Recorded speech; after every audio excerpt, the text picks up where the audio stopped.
त्याच त्याच भाज्या खाऊन कंटाळा आला असेल, काहीतरी नवीन चमचमीत भाजी खायची इच्छा होत असेल, तर ही भाजी एकदा नक्की ट्राय करून पहा. चवीला अप्रतिम अशी आपली भाजी बनवून तयार होते.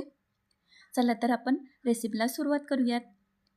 मी कांद्याची पात स्वच्छ धुवून त्याला बारीक कापून घेतलेली आहे. त्याला एका डब्यामध्ये टाकून घेत आहे.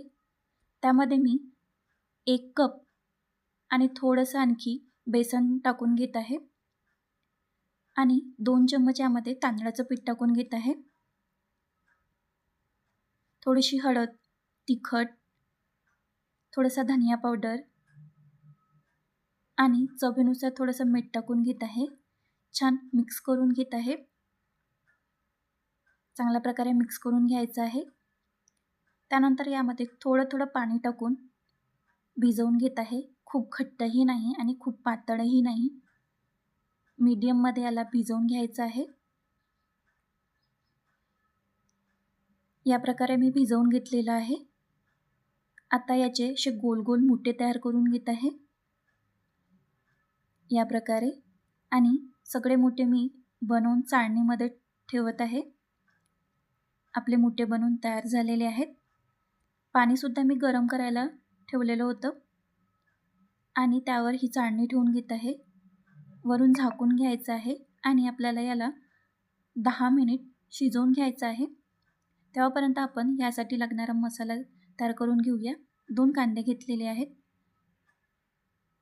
त्याचं वरचं साल काढून घ्यायचं आहे. बारीक असं कापून घेतलेले आहे. एक छोटा खोबऱ्याचा तुकडा घेतलेला आहे. त्याला सुद्धा बारीक कट करून घेत आहे. कांदा आणि खोबरा बारीक कापून झालेला आहे. तव्यावर थोडंसं तेल टाकून घेतलेलं आहे आणि त्यावर हे खोबरं टाकून छान ब्राऊन होईपर्यंत भाजून घ्यायचं आहे.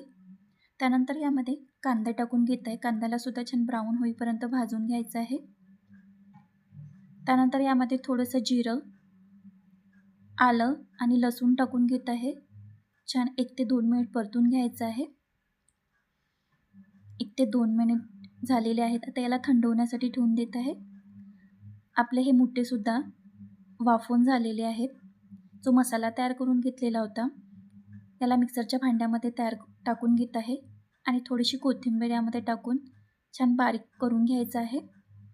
तुम्ही पाहू शकता या प्रकारे बारीक करून घेतलेलं आहे. कढईमध्ये 2 ते 3 चम्मच तेल टाकून घेतलेलं आहे. तेल गरम झालं की थोडीशी मोहरी यामध्ये टाकून घेत आहे. मोहरी छान तडतडल्यानंतर बारीक करून घेतलेला यामध्ये मसाला टाकून घ्यायचा आहे. छान मसाल्याला शिजवून घ्यायचं आहे. तेल सुटेपर्यंत मसाल्याला शिजवून घेतलेला आहे. मसालासुद्धा छान परतून झालेला आहे. त्यानंतर यामध्ये 2 चम्मच तिखट टाकून घेत आहे. थोडीशी हळद, थोडासा गरम मसाला, धनिया पावडर आणि चवीनुसार मीठ टाकून छान फिरवून घ्यायचं आहे. तडाला लागू नये म्हणून थोडंसं पाणी टाकून घेत आहे आणि 1 मिनिट याला परतून घेत आहे. 1 मिनिट झालेला आहे. आता यामध्ये पाणी टाकून घ्यायचं आहे आणि पातळसर असा रसा तयार करून घ्यायचा आहे. झाकून उकळी येण्यासाठी ठेवून देत आहे. उकळी आलेली आहे. आता यावर हे मुठे टाकून घ्यायचे आहे.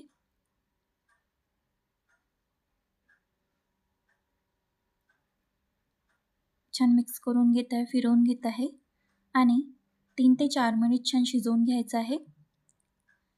3 ते 4 मिनिटानंतर वरून मी कोथिंबीर टाकून घेतलेली आहे.